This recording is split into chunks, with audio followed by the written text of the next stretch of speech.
మా ఇన్నర్ సర్కిల్లో కూడా అలా పిలుచుకుంటాం. కాటేశాడు కదండి సార్ లైఫ్లో. ఓకే, ఒకసారి వాట్సాప్ చాట్ స్క్రీన్ షాట్ ఉంది, అది ఒకసారి ప్లే చేయండి. అందులో మీరు మెన్షన్ చేసింది ఏంటి అంటే అతను మీకు పెట్టినట్టున్నాడు బేసిక్గా ఈ డిస్ప్యూట్ అంతా వచ్చిన తర్వాత, మీ వ్యవహారం అంతా బయటకు వచ్చిన తర్వాత మిమ్మల్ని ఏదో రిక్వెస్ట్ చేస్తూ ఒకటి పెట్టినట్టున్నాడు. అందులో ఏంటంటే నేను పంపించిన మెసేజెస్ సార్. ఓకే, తన నుంచి రిప్లై ఏం లేదు.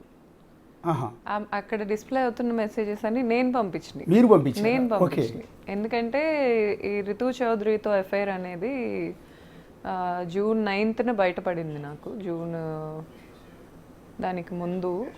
సో అప్పుడు అతను నాతో పెట్టుకున్న గొడవకి రితు గురించి నాతో చాలా సారీలు చెప్పించుకున్నాడు. ఇప్పుడు ఆగస్ట్లో చాట్లు చూస్తే అందులో మీకు అర్థమవుతుంది. రితుతో అతను అంటే నాకు యాక్చువల్లీ రితు తెలీదు, రితు చౌదరి అనే వ్యక్తి ఇన్స్టాగ్రామ్లో ఆ టైంలో తెలీదు. సో జబర్దస్త్లో ఒక 2-3 టైమ్స్ చూసినట్టున్నాను. ఆ వ్యక్తితో ఇతను రాత్రిపూట బయటకు వెళ్ళటాలు, ఇంటికి రాకపోవటాలు ఇవన్నీ చేయటం నాకు దొరికాడు. ఒకసారి ఫోన్లో నేను తీసుకొని ఎందుకు రాత్రులు రావట్లేదు నువ్వు ఇంటికి అని చూస్తే ఈ అమ్మాయితో చాటింగ్ చేస్తున్నాడు. ఇది 2023లో నా ప్రెగ్నెన్సీలో. ఆ రోజు అతను చాలా సీరియస్గా రియాక్ట్ అయ్యి నా పొట్ట మీద చేతులేసి తోసి చాలా అగ్రెసివ్గా వెళ్ళిపోయాడు. వేరే రూమ్కి వెళ్ళిపోయి మా నాన్నకి మెసేజెస్ పెట్టాడు, ఇంకా నాకు ఈ అమ్మాయి వద్దు, ఇంకా నేను పడలేను మీ అమ్మాయితో. సో మాకు ఫస్ట్ ఫిజికల్ అటాక్ అనేది స్టార్ట్ అయ్యి మహేష్ నేను వద్దు అని నా గొడవ జరిగింది రితు చౌదరి విషయంలోనే. ఇప్పుడు రితు చౌదరి అంటే ఇప్పుడు బిగ్ బాస్ లో ఉన్న ఆర్టిస్ట్ రితు చౌదరి. అవును, రితు చౌదరి.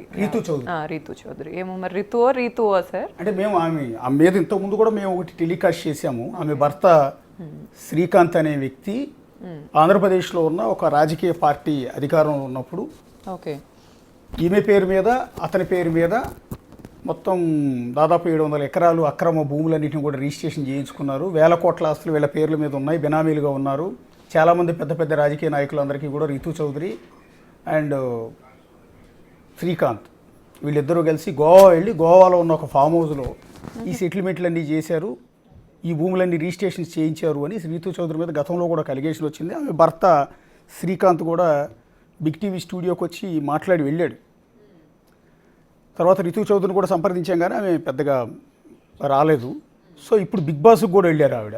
ఈ అలిగేషన్ తర్వాత ఒక విధంగా బిగ్ బాస్కి వెళ్ళడానికి కారణం కూడా ఆమె మీద వచ్చిన 700 కోట్ల భూ స్కామ్కు సంబంధించిన వివాదం వచ్చిన తర్వాత రితు చౌదరి ఎవరో జనానికి తెలిసింది. అంతకుముందు మీరు చెప్పినట్టు జబర్దస్త్ గురించో సోషల్ మీడియా వల్ల ఆవిడ పాపులర్ కాల. 700 కోట్ల అక్రమ ఆస్తులకు సంబంధించి మేము ప్రసారం చేసిన కథనం ఇష్యూ ఇదంతా హైలైట్ కావటం, సెన్సేషన్ అవటం, దాని ద్వారా బిగ్ బాస్కి ఆమె ఒక విధంగా సెలెక్ట్ అయిందేమో అనుకుంటున్నాను నేను. దాని మీద ఇంతవరకు క్లారిటీ రాలా. ఆ తర్వాత శ్రీకాంత్ కూడా బయటికి రాలేదు, ఏమైపోయిందో కూడా తెలియదు, ఆ కేసు కూడా ఏమైందో తెలియదు. వీళ్ళ పేరుని రిజిస్ట్రేషన్ చేసిన సింగ్ అనే సబ్ రిజిస్టార్ని అరెస్ట్ చేశారు అక్కడ. ఆ తర్వాత అతని సంగతి ఏమైందో కూడా తెలియదు నిజానికి. సరే, అదంతా పక్కన పెడదాం. ప్రస్తుతం ఆ రితు చౌదరి అండ్ మీ భర్త సినిమా హీరో ధర్మ మహేష్ వీళ్ళిద్దరూ కలిసి ఉన్న ఒక వీడియో కూడా సర్క్యులేట్ అవుతుంది సోషల్ మీడియా. ఒకసారి అది ప్లే చేయండి పీసీఆర్. ఇదేనా? ఇదే వీడియో. ఇప్పుడు అతను ధర్మ మహేష్, ఆమె రితు చౌదరి. ప్రస్తుతం బిగ్ బాస్లో ఉన్న రితు చౌదరి. రీసెంట్గా ఆంధ్రప్రదేశ్లో భూ కుంభకోణంలో ఆరోపణలు ఎదుర్కొన్న రితు చౌదరి ప్రస్తుతం బిగ్ బాస్లో, ప్రస్తుతం జరుగుతున్న బిగ్ బాస్లో నిన్న మొన్న నాగార్జున చివాట్లు కూడా పెట్టినట్టున్నాడు ఆవిడకి. ఆవిడ బిగ్ బాస్లో ఉన్న కొన్ని కారణాల వల్ల, కొన్ని ఘటనల వల్ల. సో ఆ రితు చౌదరి ప్రస్తుతం మన స్టూడియోలో ఉన్న గౌతమి చౌదరి భర్త ధర్మ మహేష్తో కలిసి ఉన్న వీడియో. ఎప్పటిదండి వీడియో ఇది?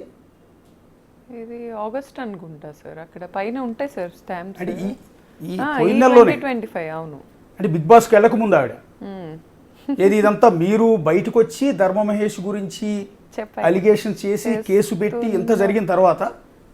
అవును సార్, అనుకుంటా. I'm not sure about the dates. But వీళ్ళు నాకు ఎలా దొరికారంటే సార్, నేను ఈ అమ్మాయి వెళ్తున్న ఫ్లాట్ ఉంది కదా ఇప్పుడు ఇతన్ని కలవటానికి, నా దగ్గర ఒక 3 months ఫుటేజ్ ఉంది. వీళ్ళు వెళ్ళేది కూడా నాకు ఈ అమ్మాయి ఈ 2023లో ఎఫ్ఐఆర్ నడిచిందని నాకు తెలుసు, కానీ స్టిల్ కంటిన్యూ అవుతున్నారని నాకు తెలీదు. సో ఈ అమ్మాయి వెళ్తుందనే డౌట్ కూడా నాకు లేదు. నేను నా ఫుట్వేర్ ఒకటి ఉంది కాస్ట్లీది, చాలా కాస్ట్లీది, అది మిస్ అయింది. ఇతని ఫ్లాట్కి నాకు యాక్సెస్ లేదు, నన్ను రానివ్వట్లా, నాతో మాట్లాడట్లా. సో నేను అక్కడ అగ్రిమెంట్ నా పేరు మీదే ఉంటుంది ఫ్లాట్ది, మేము ఇద్దరం కలిసి ఉన్న ఫ్లాట్ అది.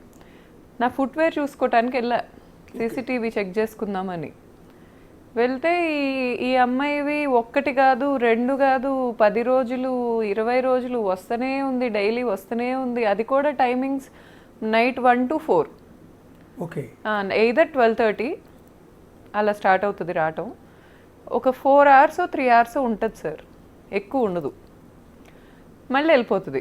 ఇతను ఏ అసిస్టెంట్లతో అయితే ఇతని అసిస్టెంట్లతో నన్ను తిట్టిస్తాడో భార్యని, అదే అసిస్టెంట్లని ఈ అమ్మాయికి బాడీ గార్డ్స్గా పెట్టి పంపిస్తూ ఉంటాడు. సో నేను కొంచెం ఎంక్వైరీ చేశాను అక్కడ స్టాఫ్ని, ఆ కమ్యూనిటీలో. వీళ్ళని పంపించేశారు కమ్యూనిటీ వాళ్ళు, ఓకే, పంపించేశారు ఇవన్నీ తెలుసుకొని. నేను అక్కడ ఉండననే వాళ్ళకి తెలీదు, ఫ్యామిలీ ఫ్లాట్ అనుకుంటారు మాది. నేను ఎంక్వైరీ చేస్తే వాళ్ళు ఏమన్నారంటే బ్లాక్ వెన్యూ కార్లో వస్తుంది మేడం ఆమె, బ్లాక్ వెన్యూ కార్ ఆవిడది, నెంబర్ కూడా ఉంది నా దగ్గర, నోట్ చేసుకున్నా. ఆ ఫుటేజెస్ కూడా ఉన్నాయి.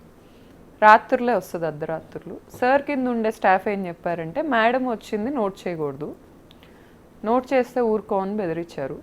ఓకే, మేడం చాలా సెలబ్రిటీ, మేడంని నోట్ చేయకూడదు, మేడం సార్కి పర్సనల్, పంపించాలి అని చెప్పారు. నేను డిస్టర్బ్ అయ్యా, అంటే నాకు అయిన డిస్టర్బెన్సెస్లో ఇది ఒకటి.